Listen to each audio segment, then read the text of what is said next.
Hello বন্ধুরা, কেমন আছেন সবাই? আশা করি সবাই ভালো আছেন। তো আমি আজকে আপনাদের জন্য নিয়ে এসেছি নতুন একটি রেসিপির নাম হচ্ছে রাশিয়ান ফ্রুট সালাদ।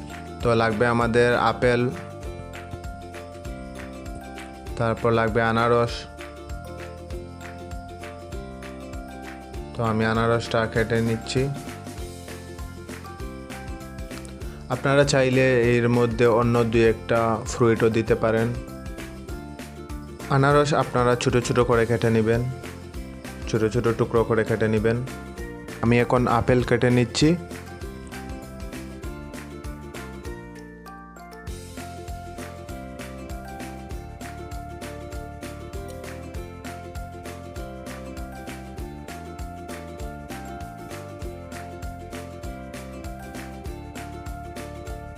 তো আমার ফ্রুটগুলো কাটা হয়ে গেছে, আমি একটা বোলের মধ্যে রেখেছি ফ্রুটগুলো।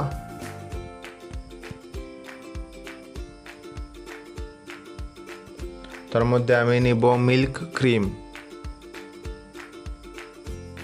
আলাদা একটা বোলের মধ্যে আমি নিব মিল্ক ক্রিম।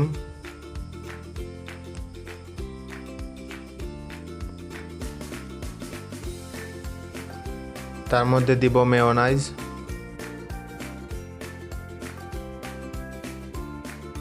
তারপর দিব ব্ল্যাক পেপার,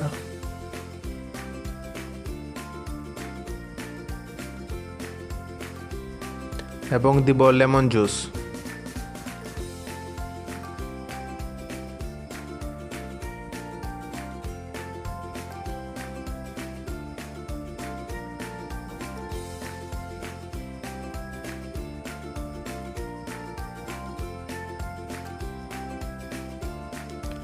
অল্প সল্ট দিবেন, অল্প পরিমাণ সল্ট। এরপর দিবেন 1 চা চামচ চিনি।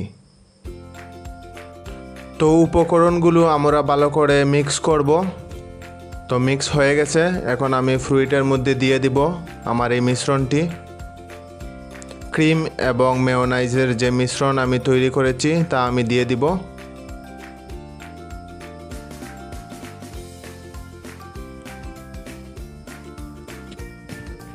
সব উপকরণ ভালো করে মিক্স করবেন।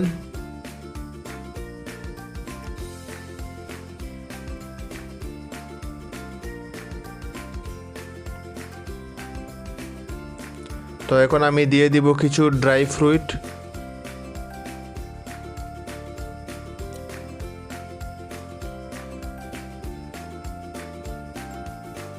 তো বন্ধুরা, হয়ে গেছে আমার রাশিয়ান ফ্রুট সালাদ। বন্ধুরা, মেয়োনাইজের রেসিপি আপনাদের সুবিধার জন্য আমি ডেসক্রিপশন বক্সে দিয়ে দিয়েছি, আপনারা চাইলে ওইখান থেকে মেয়োনাইজের রেসিপিটা দেখে নিতে পারেন। এ ধরনের রেসিপি সবার আগে পেতে আমার চ্যানেলে সাবস্ক্রাইব করে পাশে থাকা বেল বাটনে ক্লিক করে রাখুন। ধন্যবাদ।